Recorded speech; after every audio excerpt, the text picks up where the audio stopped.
Primeramente, muchas gracias por su puntualidad para esta capacitación del día de hoy. Como revista científica Ciencia Médica, tenemos la obligación y el deber de enseñarles cómo se procesó para revisar diferentes tipos de artículos. Así que es con esa idea que estamos dando inicio con esta sección de capacitación editorial, justamente para que ustedes puedan tener las herramientas y sepan todo lo necesario para la revisión de artículos originales, casos clínicos, artículos de revisión y demás. Esto está muy ligado a los temas que ustedes han visto al momento de ingresar a la revista al dar el examen. Sin embargo, siempre es importante no hacer una nueva retroalimentación para que la información se les quede y más aún con una parte práctica que es la que está a cargo de del Comité de Capacitación Continua.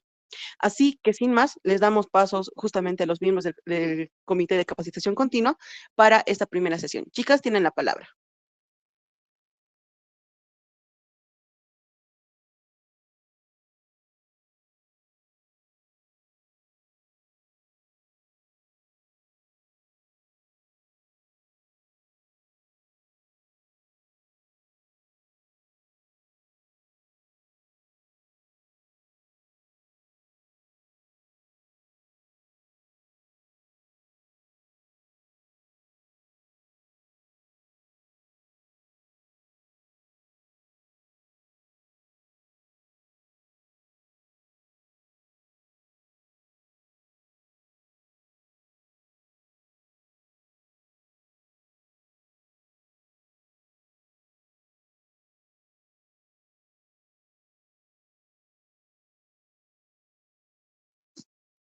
Chicas, no sé si me han escuchado, por favor, para que comiencen con la capacitación de artículo original.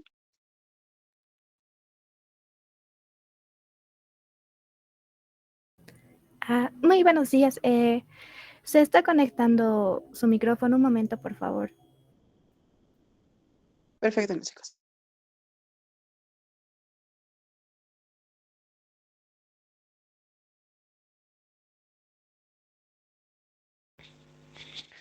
Buenos días, no sé si me escuchan. Sí, se escucha perfectamente. Ya, gracias, mil disculpas, tuve un percance con el micrófono. Bueno chicos, buenos días. Hoy vamos a hablar sobre lo que es el artículo original. Vamos a empezar por lo que son algunas características generales de las que podemos deducir que es un artículo original. Entre ellas, lo primero es que estas deben estar enumeradas todas las páginas, incluyendo el título. Estas no deben sobrepasar las 3000 palabras.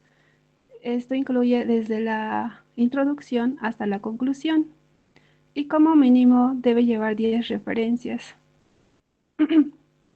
Además de estas, debe incluir en la parte de anexos lo que son 4 presentaciones entre gráficos y figuras. Y algo interesante es que no se aceptan más de 5 autores para el artículo. Continuando, vamos a hablar sobre lo que es el contenido, qué es lo que contiene un artículo original. Primera parte va a estar contenida por el título, que la vamos a ir explicando más adelante a detalle. Como segundo punto vamos a encontrar lo que es un resumen. Esta va a ser tanto en español como en inglés y también va a contener lo que son las palabras claves. Seguidamente va a llevar lo que es el texto, en la cual vamos a encontrar lo que es la introducción, vamos a encontrar lo que son los métodos, la conclusión y la discusión. Y finalmente los agradecimientos. Esta es opcional. Y como parte final vamos a tener lo que son las referencias bibliográficas y los anexos donde van a estar indexadas lo que son las tablas y las figuras. Ahora vamos a hablar de lo que es la página del título. Ya, esta debe estar, primeramente debe ser concisa, informativa. Esta debe iniciar con una letra mayúscula. Debe evitarse utilizar lo que son abreviaciones, jergas. Además de esto, debe contar con 15 palabras, no más de eso. Y aparte del título original o el título principal, debe haber un título corto que es en español. Esta debe presentar lo que son como característica 40 caracteres con los espacios incluidos. Y seguidamente lo que es el título del documento en inglés. Esta no hay mucha importancia de los caracteres, no se las cuenta. Continuando, vamos a hablar sobre lo que es el resumen y las palabras claves. El resumen. En el artículo original es algo importante que esta debe tener un resumen estructurado. Esta no debe constar más de 250 palabras. Y acá debe empezarse con lo que es unos antecedentes, qué es lo que se sabe del tema, un objetivo general, el propósito del estudio y el tipo de investigación, ya sea transversal, longitudinal. Acá va a estar el universo, la muestra y finalmente los procedimientos o métodos, qué se hicieron para o qué se hizo para llegar a realizar la investigación. Nos van a explicar acá en esa parte y vamos a finalizar con los resultados. Resultados relevantes, lo más importante del artículo y finalmente las conclusiones. También en el último párrafo de las conclusiones puede hablarse de lo que es de las discusiones. Ahora vamos a continuar con lo que es el texto. El texto es general, que va a partir de lo que es la introducción. Características generales dentro de esta misma vamos a encontrar que debe evitarse mencionar abreviaturas, siglas, y si es que sí se las nombrara, debe ponérselas al final con el nombre, en término completo y entre paréntesis. Además, al momento de llegar a nombrar una bacteria, un parásito, estas deben llevar al inicio la letra mayúscula y ponerlas en cursiva. En el caso de que se usen cifras, conviene solo usar, como se ve aquí en el ejemplo, el 2 espacio y 3 ceros. Entonces, el espacio va a ser de cuenta que es un punto. Miren. Y en caso de usar decimales, usar 1,2. Normal. Si se llega a mencionar lo que son los fármacos, se las debe nombrar de forma genérica. Y si por algún motivo no se las nombra, entonces se nombra lo que es el comercial, pero indicando lo que es el símbolo. No sé si logran ver una R y un redondito. Continuando, vamos a hablar de lo que es la introducción, que esta consta parte del texto, la introducción, la metodología. Entonces, en la introducción, esta debe tener antecedentes. Todo lo que se sabe del tema debe iniciar con eso. El propósito del artículo. Acá debemos entender y saber el propósito del artículo y la razón fundamental de este estudio. Y acá no se debe mencionar referencias bibliográficas, ni tampoco mencionar los resultados ni las conclusiones.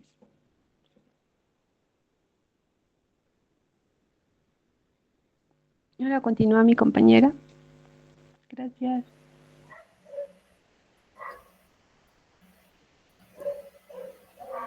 Vamos a seguir con metodología. En esta parte se describe cómo se seleccionaron los sujetos para la investigación o para la experimentación. Aquí se ve las características por las cuales fueron elegidos para formar parte de este estudio. Se explica también el proceso de recolección de la información.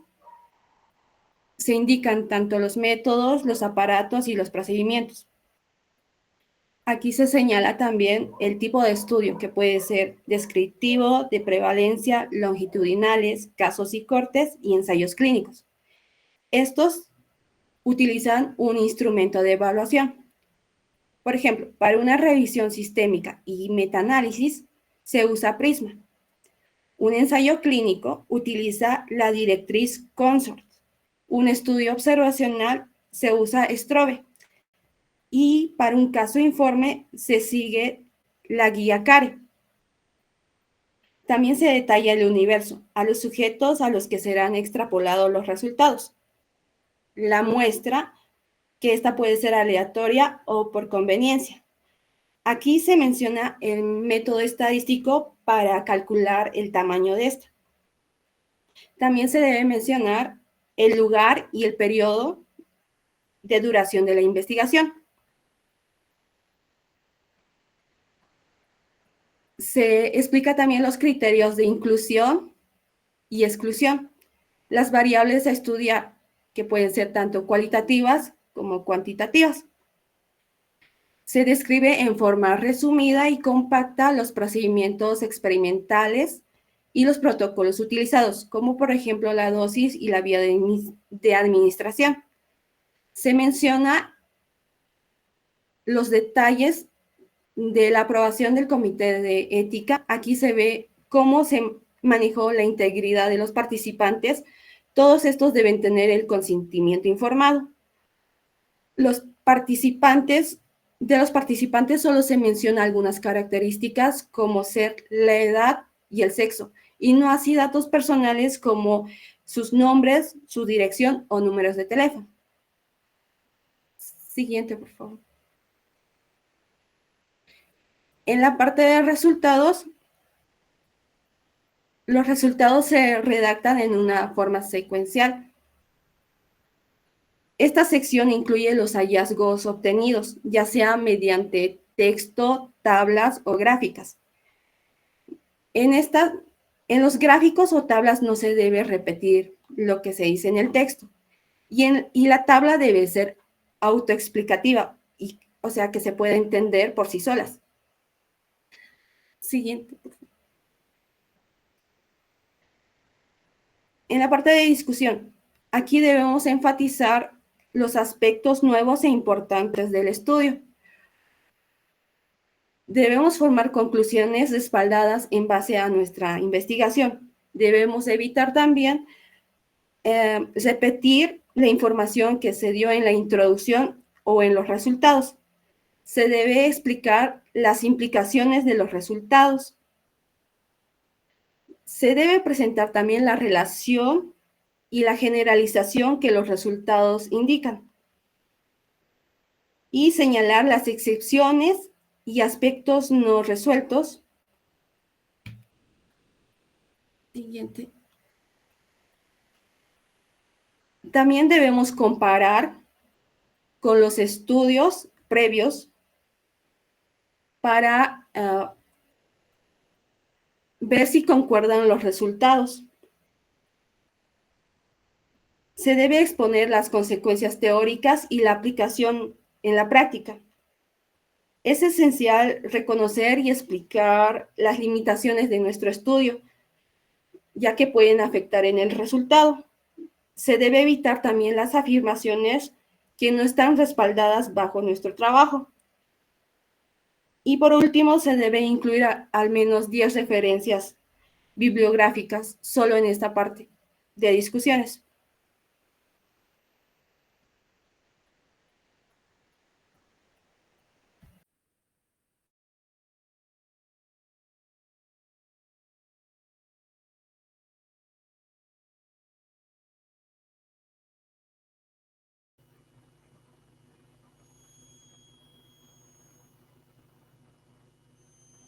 Vamos a continuar con las conclusiones. Y como se mencionó anteriormente, las conclusiones pueden ser parte de la discusión y estas pueden incluirse en el párrafo final de la discusión. Esta es la parte más corta del artículo. Y entre las características que tiene que tener las conclusiones es que éstas deben responder al objetivo que motivó la investigación, además de formular conclusiones respaldadas por datos. ¿Qué significa esto? Que solamente debe estar basado en todo lo que el autor ha explicado en su estudio. Por lo tanto, los argumentos y afirmaciones relativas a datos de mediciones deben ser experimentales y deben ser además lógicos. La conclusión, además, es la parte donde el autor discierne si el estudio ha sido válido o no válido. Entonces, tenemos que verificar si se responde a la hipótesis y tiene que decir si la hipótesis fue correcta o incorrecta. Pasamos a las referencias. Y lo primero que debemos verificar en las referencias es de que éstas tengan el formato adecuado de Vancouver, que es el que utilizamos nosotros. Entonces, una forma de darse cuenta al principio de que se trata de que está en formato Vancouver es que al inicio va a tener los apellidos del autor y va a estar seguida de las iniciales de sus nombres en mayúscula. Además, va a tener otras características como el título del artículo, en este caso el glaucoma, un problema de salud mundial por su frecuencia y evolución hacia la ceguera. Debe de tener el título de la revista, el año, volumen, número y páginas inicial y final del artículo. Sin embargo, debemos tomar en cuenta, como sabemos, existen variaciones dependiendo de dónde se haya sacado la referencia. Si se trata de un libro o un artículo electrónico, entonces siempre debemos verificar de que tengan el formato adecuado dependiendo de dónde se haya referenciado.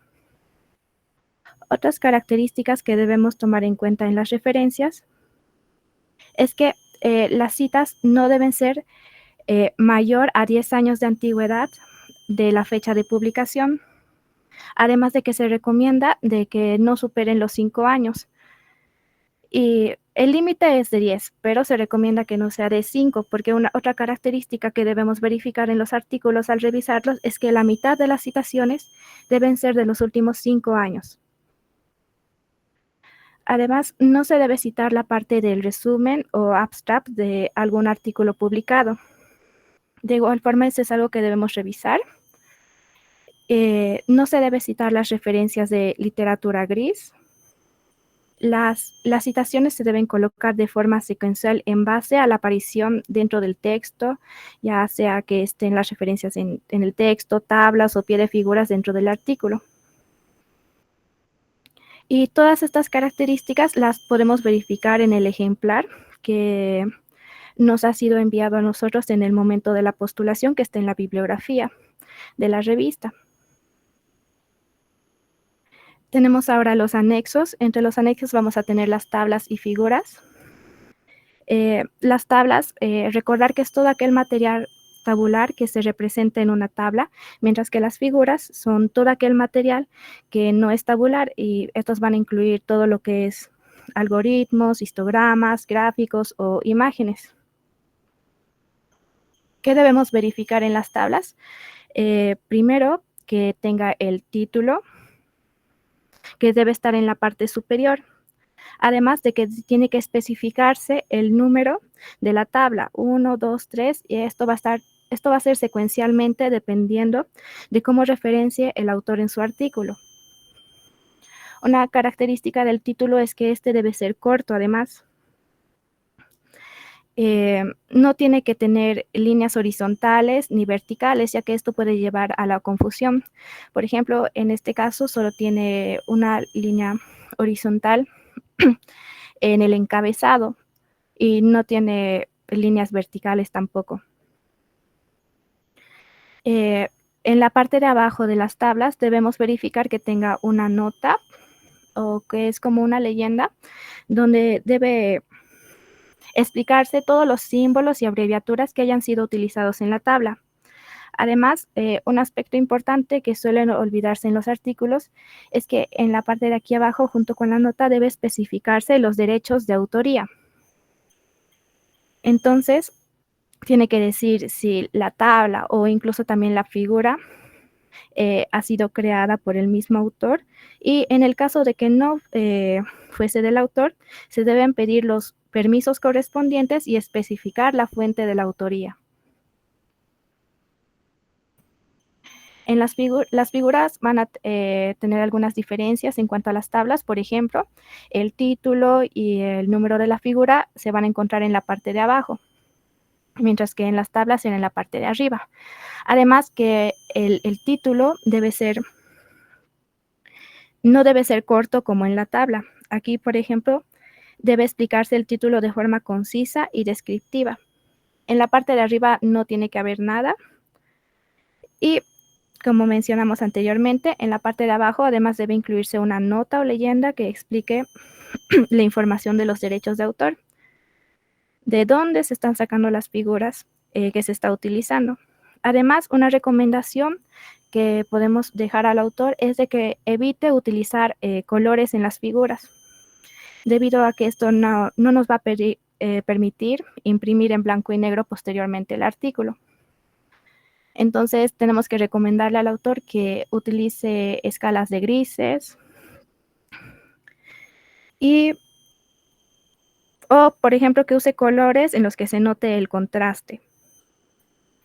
De igual manera, si en la figura se han utilizado algunas abreviaciones o símbolos, en la parte de abajo, en la nota, debe explicarse qué significa. Aquí tenemos una comparación de todas las diferencias entre tablas y figuras.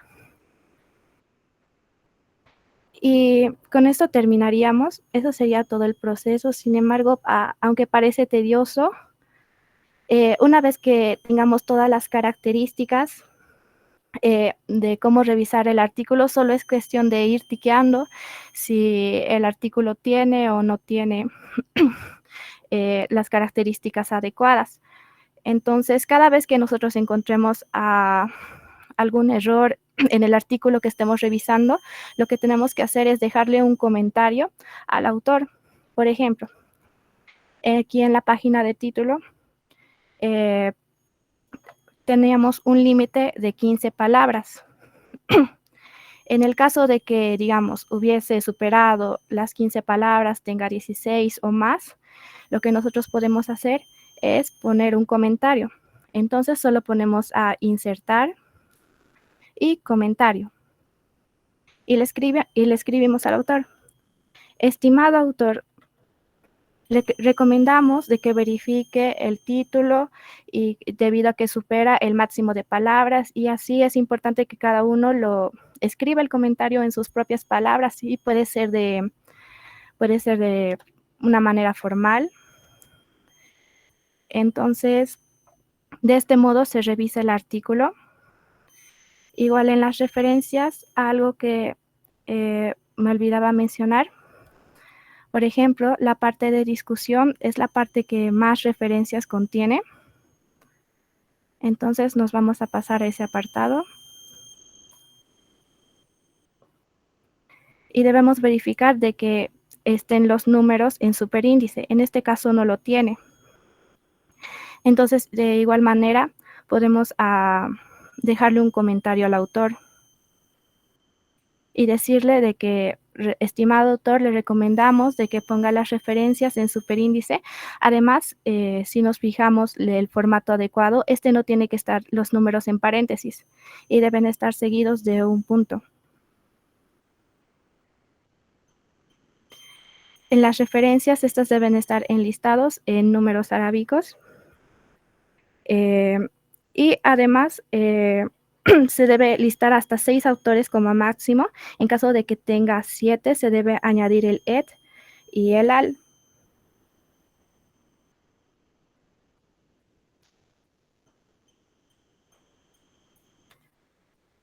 Y eso sería todo. Gracias. Ya, muchas gracias a los miembros del comité de capacitación. Creo que ha sido una ponencia bastante clara, precisa y puntual sobre los puntos más importantes al momento de hacer la revisión de un artículo original. Ahora bien, hasta aquí llegamos con la parte de la ponencia. Sin embargo, como sabemos que muchas veces la teoría no puede ir, o sea, solamente siendo teoría, vamos a lo largo del día se va a habilitar un Classroom en el cual vamos a añadirlos a todos. Bueno, les vamos a mandar el enlace al grupo de WhatsApp para que ustedes puedan unirse y les vamos a dar un plazo de más o menos un día para que todos ingresen.